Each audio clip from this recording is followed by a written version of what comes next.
Good evening. My name is Haziq Husainy. I'm your Forex market analyst from Lirunex. Basically, the way I trade is pretty simple. I use market structure as my first indication. I use Elliott wave for my direction, and I use Fibonacci to find out my levels to buy and to sell. Tonight, we're going to start our market recap. So we're going to start with EJ.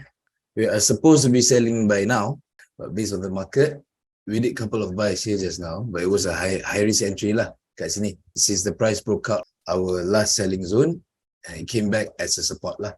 As per tu, any of our zones kalau pecah, just wait for the price to come back lah. Okay, dalam case ni, kan we're supposed to take these levels as a sell level, right? But once the price broke through, so this level could be our support. So for Euro JPY, my bias for Euro JPY remains the same. So what I'm expecting right now is for wave Y to finish somewhere in between these levels lah, these particular levels. Which level in specific, we can assume for Euro JPY, my bias for Euro JPY remains the same. It's a bit risky due to current political situation, but according to Elliott wave and other technicals as well as market structure, we can still sell this pair lah. So what I'm expecting is for the pair to remain as bearish trend as long as it doesn't break out this level, 145,570 or 145,897. So this would be our invalidation level to sell lah. For the current price, what we can assume is, we can assume that the last price would be this one. This would be the last price, 145,369. Last price for you to sell, eh? So our risk from the suggested price would be around 53 pips. But if you put it a bit lower, you can go as low as 35 pips. So this would be our setup for tonight. So for Euro JPY, our bias for Euro JPY remains the same. Basically, we can assume that the wave works perfectly fine. So as of now, what we can see is in H4 punya trend, okay, in H4 time frame, what we can assume is this is wave A, this is wave B, and price is currently constructing for wave C. So what we can assume with current market now, price either will drop somewhere in between our current price, or it could reach out to the last level, 145,369. So this is our setup for tonight. This is our setup for tonight, Euro JPY. As for the first pair, our bias for Euro JPY remains the same. We are expecting for the price to construct wave 2 and to continue its bearish movement downwards to wave 3. And we are expecting for the price to reach at least up to this level, 135,966, 134,683. So this would be our destination lah. So as for tonight, as long as the price doesn't break this level, so our setup remains the same. So this is for Euro JPY. So now after Euro JPY, we are going for USD JPY. This is our second setup for tonight. Reason being is pretty simple. On H4 time frame, we are assuming that this is wave 1 and this is wave 2. As long as the price doesn't break out this structure, this wave remains as wave 2 lah. What we are seeing right now is the market is currently constructing wave number 2 for H4 time frame. This is our expectation for today. For this one, still the same, although we are having quite a risky news on USD. Untuk de-dollarization so sebenarnya de-dollarization ni dia proses untuk mana-mana negara untuk kurangkan bergantung dengan USD. Dia selalunya dia bergantung dekat dalam 3 faktor. Perdagangan global, urus niaga kewangan ataupun mata wang reserve lah. Kalau selalunya de-dollarization ni dia akan jadi bila time ketegangan politik. Maksudnya kalau dekat dalam market tu macam sekarang lah, kalau korang tengok dekat dalam news kan, dan sekarang macam diorang cakap China and ada few countries yang memang dah tak nak ada kena-mengena dengan USD, diorang tak nak pakai USD. Diorang even nak pakai China punya currency and Russian. Selalunya benda-benda ni diorang akan jadi masa time tengah ada politik. Lepas tu selalunya dia akan jadi bila ada kuasa ekonomik barulah. Benda-benda ni bila orang selalunya buat bila diorang nak try to diversify currency. Ataupun kita panggil dia sebagai currency diversification lah. Benda ni juga selalunya related dengan digital currencies lah and also blockchain.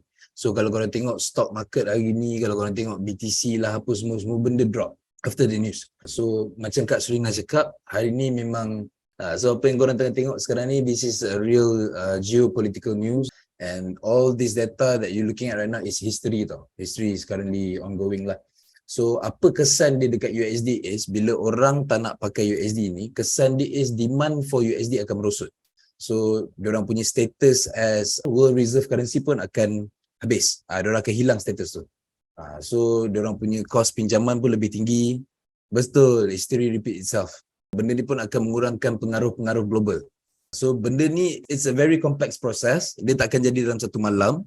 Tapi benda ni boleh tentukanlah sama ada USD boleh dominate the market lepas ni ataupun tidak. Selalunya macam tu. So selalunya ialah kalau kita tengok dalam mata wang asing yang lain-lain pun, yang terbesar first is USD, second is Euro.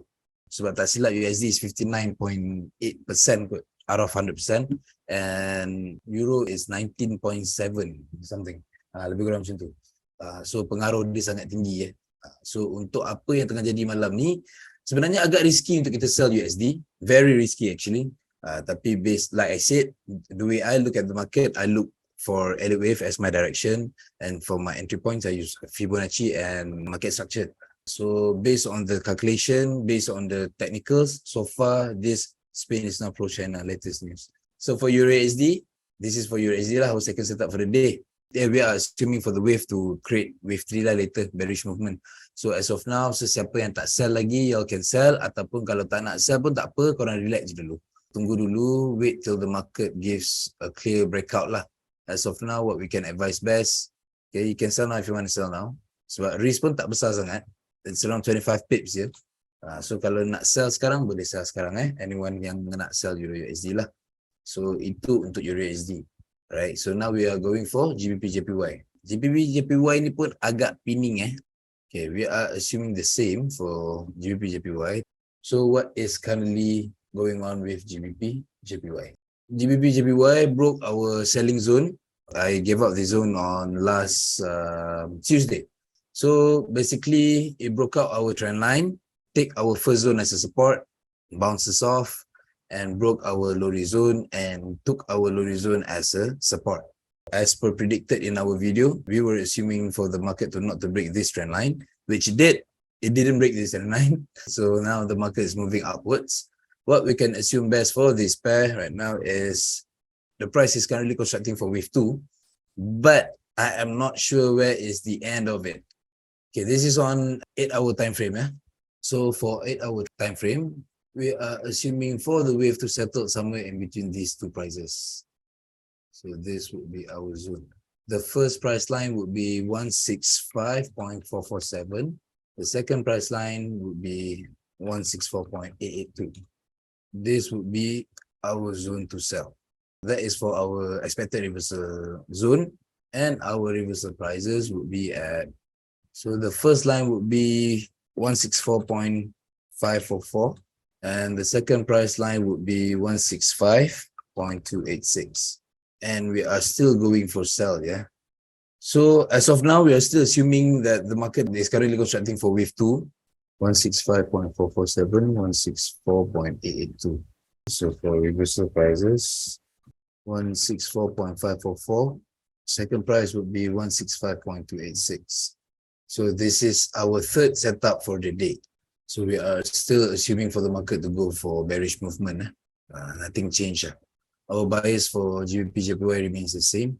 As long as the price doesn't hit 164.544, 165.286, masih lagi risky to sell lah. So kalau untuk GBP JPY ni, kalau siapa yang nak sell, tunggu sampai price kena dulu dekat line kuning ni. Kena tunggu dulu. Ni mana aku nak letak ni? Letak sini lah. Make sure bagi dia langgar line kuning dulu. Kalau nak senang, letak je sell limit kat situ. So ini GBP JPY. Kita punya bias for GBP JPY remains the same. Apa yang kita nampak sekarang ni, kalau kita tengok daripada keseluruhan, apa yang kita nampak is previously dia buat wave A. So now wave A settled. Now wave B also settled. So now the price is currently constructing for wave C. So wave C, we call wave C as motive wave. So to those who doesn't know, dalam motive wave, dia sentiasa akan ada 5 wave. 1, 2, 3, 4, 5. Ini elliott wave ni teori. Dalam motive wave, selalunya ada 5 wave. So dekat dalam correction, kebiasaannya akan ada 3 wave. 1, 2, and 3. And it's going to repeat lah. 1, 2, 3, 4, and 5. Okay, so this is how the price moves. So that's it for tonight, guys. Terima kasih banyak-banyak guys for tonight, and I hope to see you guys on our next meetup. Yeah. Alright, take care.